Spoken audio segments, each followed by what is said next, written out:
ایک اور اہم گفتگو ہے ہماری، بہت سنجیدہ گفتگو، جس میں ہم سماعت فرمائیں گے کہ اتحاد امت کی عملی راہیں کیا ہیں، یا پریکٹیکل آسپیکٹ ہے جس سے امت اکٹھی رہ سکتی ہے۔ مستقبل میں یہ امت کتنی ہی سازشوں کے تحت تقسیم در تقسیم کے عمل سے گزر رہی ہو، تب بھی یہ امت ربانی فیصلوں کا نتیجہ ہے۔ اس امت کو ایسی جیسے اللہ کے رسول نے بنایا تھا کیسے باقی رکھا جا سکتا ہے، اس اہم موضوع کے تحت میں مولانا ابو ظفر حسان ندوی ازہری صاحب کو دعوت سخن دے رہا ہوں کہ وہ تشریف لائیں اور اس موضوع کے تحت اپنے خیالات کا اظہار فرمائیں۔ مولانا ابو ظفر حسان ندوی ازہری صاحب۔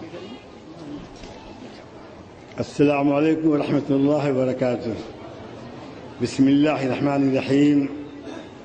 الحمد للہ وکفا وسلام علی عبادہ الذین اصطفیٰ، اما بعد فاعوذ باللہ من الشیطان الرجیم، بسم اللہ الرحمن الرحیم۔ وإن هذه أمتكم أمة واحدة وأنا ربكم فاعبدون، صدق اللہ العظیم۔ آج کی اس بزم کے صدر محترم اور وحدت اسلامی کے صدر محترم عالی جناب حضرت مولانا عطاء الرحمن وجدی صاحب، دعوت اسلامی کے سیکریٹری عالی جناب ضیاء الدین صدیقی صاحب، اس جلسے کے کنوینر حضرات، ڈائس پر موجود اہل علم، علماء، دانشوران اور اورنگ آباد کی اسلام پسند، اسلام دوست اور مذہب پرست عوام، مجھے موضوع دیا گیا ہے اتحاد امت کی عملی راہ، ٹھیک ہے نا؟ میں کئی دن سے سوچ رہا ہوں کہ مجھے آزمائش میں ڈال دیا گیا ہے۔ وہ آزمائش اس لیے کہ پنگھڑ کی راہ یا پنگھڑ کی ڈگر آسان نہیں ہے۔ لفظ اتحاد ادائیگی میں جتنا آسان ہے اور خطابت کی دنیا میں مشاعرہ برپا کر سکتا ہے یہ لفظ اتحاد، عملی زندگی میں بڑی دشواریاں ہیں۔ وہ دشواریاں کوہکن کی راہ میں بھی حائل نہیں تھیں جو اس راہ میں حائل ہیں، اور اس کی وجہ ہے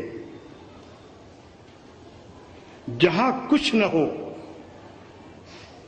وہاں جمعیت اور وحدت آسان ہے، جہاں سب کچھ رہا ہو اور پھر بکھر جائے اور مفادات اور مسالے کی بنیاد پہ بکھرے، ان کو یکجا کرنا، ان کی شیرازہ بندی کرنا بڑا مشکل کام ہے۔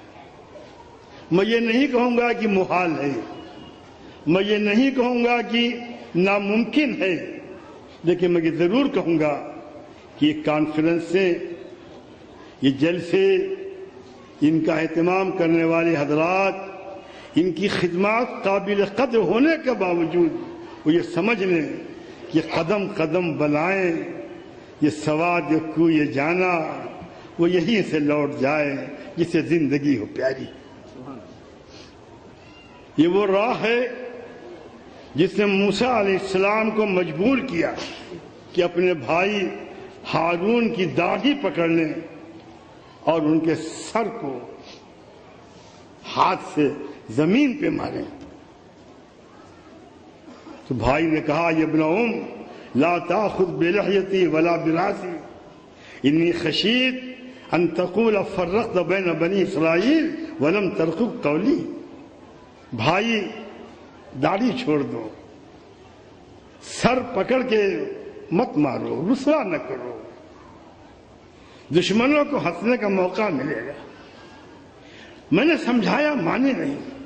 میں نے کہا چھوڑ دو، اور تم آنے کے بعد کہو گے تم نے بنی اسرائیل میں پھوٹ ڈال دی۔ ایک راہ رہیں گے، تم آؤ گے انہیں سنبھال لو گے۔ اس نے ایک نظریہ قائم کیا، لیکن وہ نظریہ معاشی نہیں تھا، وہ نظریہ مادی نہیں تھا، وہ نظریہ مذہبی تھا۔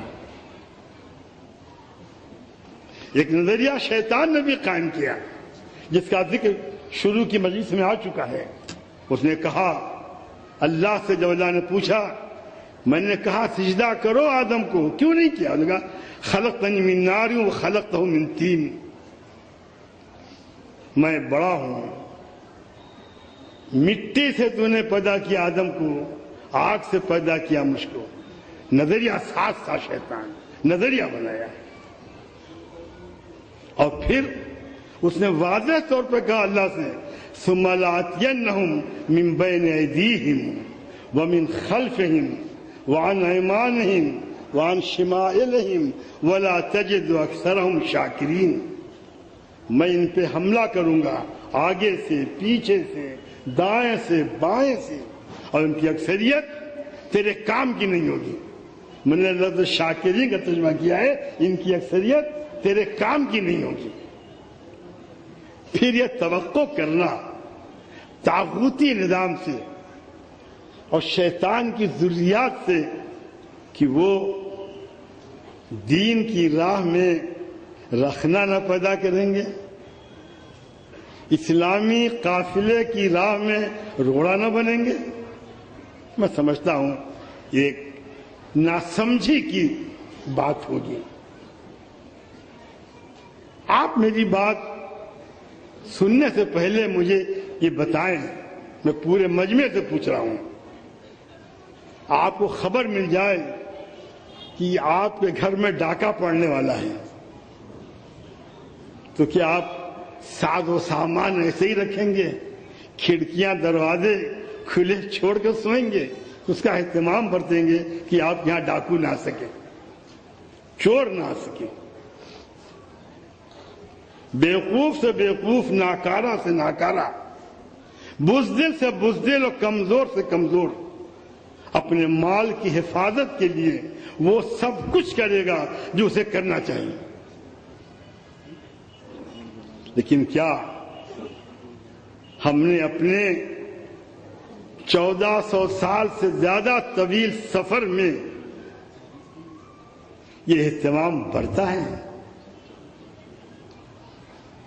اگر ایسا ہوتا تو فتنے در نہ آتے، ایسا ہوتا تو اسلامی قافلہ اپنی منزل پہ پہنچ چکا ہوتا۔ تاریخ حالات کا تجزیہ کرتی ہے، کسی کی معاونت نہیں کرتی۔ تاریخ رفاقت کرتی ہے، اس کے سوا تاریخ کچھ نہیں کرتی۔ ہم نے اپنے دین کو لینے کے سوا دیا کیا ہے؟ ایک فرد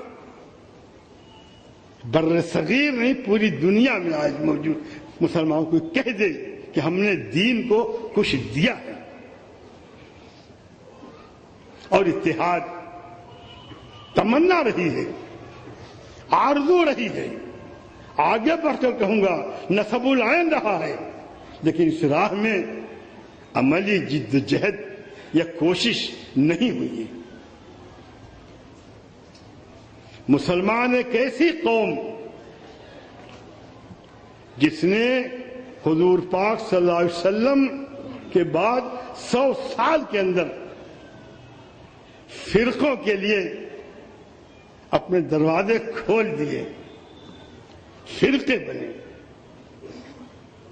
تفرقے پیدا ہوئے، لیکن اس عہد کے علماء بھی بڑے دور اندیش تھے۔ علماء نے یہ فتویٰ دے دیا کہ کلامی فرقوں میں کسی فرقے کی تکفیر نہیں ہوگی، اور کلامی فرقے 5 ہیں: اہل سنہ، شیعہ، خوارج، معتزلہ، مرجئہ۔ ان میں کسی کو کافر نہیں کہا جائے گا، یعنی قبول کر لیا گیا، یہ امت کے ساتھ چلیں گے، اور چلے امت کے ساتھ۔ جب تک انہیں گوارا کیا گیا اختلافات اس انداز سے پھوٹے نہیں تھے جیسے آج پھوٹے ہیں. اس کی وجہ بھی تھی کہ نظریات کے پیچھے کوئی مادی نسب العین نہیں تھا. مادی نسب العین سب سے پہلے احد کی جنگ میں ملتا ہے ہم کو، جب عبداللہ بن ابی بن سلول اپنے 300 آدمیوں کو لے کر کے چلا گیا یہ کہہ کر کے کہ محمد صلی اللہ علیہ وسلم نے میری بات نہیں مانی. آپ اس جملے کو یاد رکھیے، محمد صلی اللہ علیہ وسلم نے میری بات نہیں مانی. حضور کا نام الگ کر دیجئے، میری بات نہیں مانی. آج یہی ہو رہا ہے، میری بات نہیں مانی. وہ نعرہ جو ازل میں شیطان نے لگایا تھا، انا خیر من،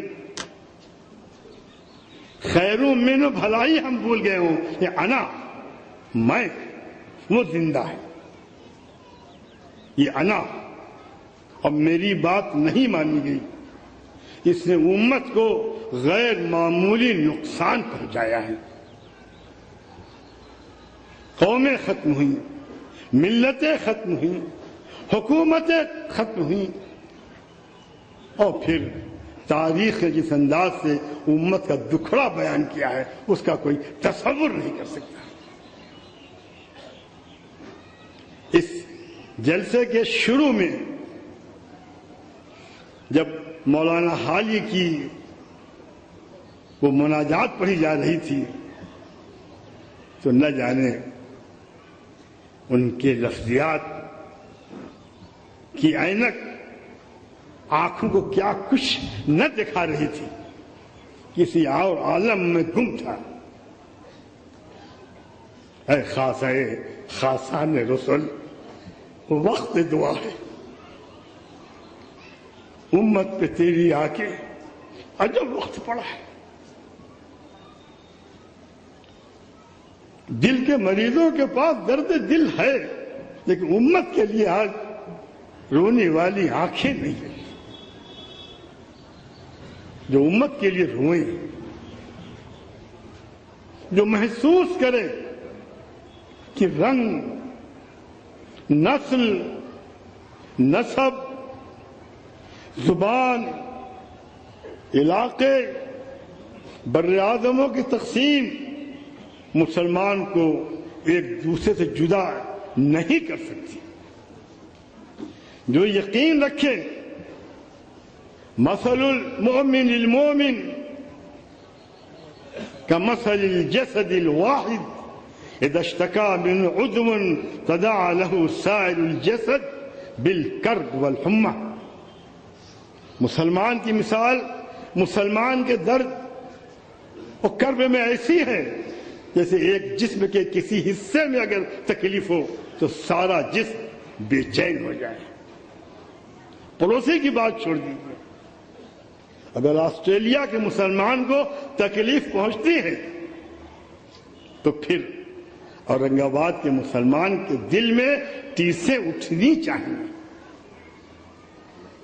یہ ایمان کا تقاضا ہے. اقبال نے ایک نظم میں آنکھ کے تعلق سے کہا تھا، مبتلا درد کوئی عضو ہو روتی ہے آنکھ. مبتلا درد کوئی عضو ہو روتی ہے آنکھ، کس قدر ہمدرد سارے جسم کی ہوتی ہے آنکھ. وہ آنکھ جو ضائع بھی ہو جاتی ہے وہ جسم کے ساتھ وفا کرتی ہے، لیکن امت محمد صلی اللہ علیہ وسلم کے افراد اپنی امت کے افراد کے ساتھ وفا نہیں کرتے. کسے خوشی ہوتی ہے، کسے غم ہوتا ہے، کسے رنج ہوتا ہے. ہمارا دائرہ فکر سمٹتا گیا ہے، ہم محدود ہوتے چلے گئے، بجائے وسیع سے وسیع تر ہونے کے ہم محدود سے محدود تر ہوتے گئے ہیں. اور یہ محدودیت نے ہمیں اس منزل پر چھوڑا ہے، اپنے سوا ہمیں کچھ دکھائی نہیں دیتا. اس مجمع میں بھی میں خود کو دیکھ رہا ہوں کہ میں آپ سے خطاب کر رہا ہوں اور آپ میں سے ہر فرد اپنے کو دیکھ رہا ہے، ایک مولوی کا خطاب سن رہا ہے۔ نہ میں پوری امت کو دیکھ رہا ہوں، نہ آپ پوری امت کو دیکھ رہے ہیں۔ غالب نے کہا تھا، قطرے میں دجلہ دکھائی نہ دے اور جزو میں کل کھیل بچوں کا ہوا، دیدے بینا نہ ہوا۔ ایک مسلمان کو دیکھ کر مسلمان کی تصویر آنی چاہیے، ایک کے درد کو دیکھ کر پوری امت کے درد کو محسوس ہونا چاہیے۔ یہ جن لوگوں کو مرتبہ حاصل ہو گیا وہ تاریخ میں دوام حاصل کر گئے، وہ اپنا نام اونچا کر گئے، وہ اپنے فکر کے ستون گاڑ گئے۔ آج بھی ان کی محراب فکر میں سر خمیدہ کیے جاتے ہیں۔ یہ بڑے لوگ تھے۔ ایک دیہاتی عورت نے اموریہ کے قریب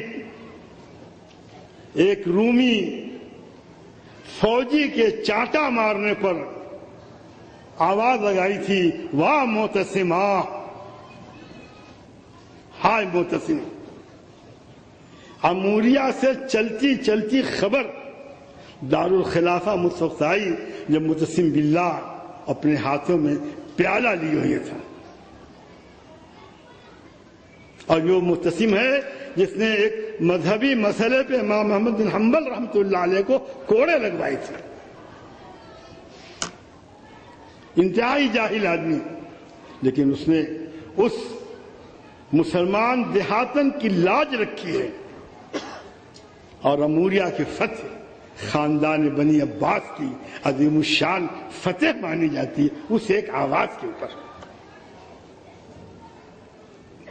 مسلمان کتنا قیمتی ہے، کتنا اہم ہے، اس کا اندازہ آج نہیں ہو رہا ہے، کیونکہ ہمارا ایمانی رشتہ اگر دنیا سے ہے تو آخرت سے بھی ہے۔ اس کے خون کی قیمت کا اندازہ یہ دنیا نہیں کر سکتی، اور نہ دنیا کے پاس وہ آنکھ ہے کہ مسلمان کے خون کی قیمت سمجھ سکے، اس کی معنویت دیکھ سکے، نہ اس کے پاس وہ مالی طاقت ہے کہ مسلمان کے خون کو خرید سکے۔ ضمیر خریدنے والے بہت آئے، اور تاریخ کے ہر دور میں ضمیر خریدا گیا ہے۔ یہ ہمت عتبہ میں تھی جب محمد رسول اللہ کو خریدنے آیا تھا، یہ ہمت غسان کے بادشاہ میں تھی کہ کعب بن مالک کو خریدنے آیا تھا۔ وہ ایمان تھا، وہ ٹھہر گیا۔ یہ نفاق ہے جو ہم آپ بک جاتے ہیں، روٹیوں پہ بکتے ہیں، ٹکڑوں پہ بکتے ہیں، ہانڈیوں پہ بکتے ہیں، چمچوں پہ بکتے ہیں، پلیٹوں پہ بکتے ہیں۔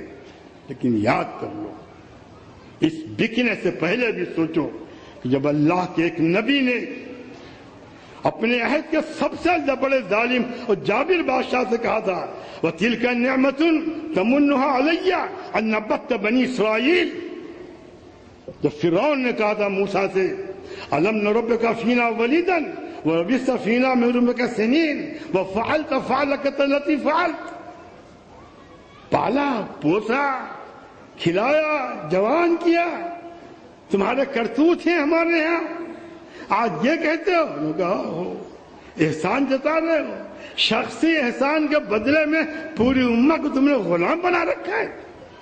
یہ نبی نہیں برداشت کر سکتا کہ ایک شخص کے بدلے میں امت کسی کی غلام بنے۔ آج ایک وزارت کے نتیجے میں پوری امت رہن رکھتی جاتی ہے۔ جب کشمیر بیچا گیا تھا ڈوگرا کے ہاتھ، تو اقبال نے کہا تھا، دہقانو کشتو جویو خیابہ فروختن، دہقانو کشتو جویو خیابہ فروختن، قوم فروختن چہرہ فروختن، بہت سستے میں قوم کو بیچ دیا۔ انگریزوں نے ڈوگرا کے ہاتھ قوم بیچتی تھی۔ اس سے بازی ہوتی ہے۔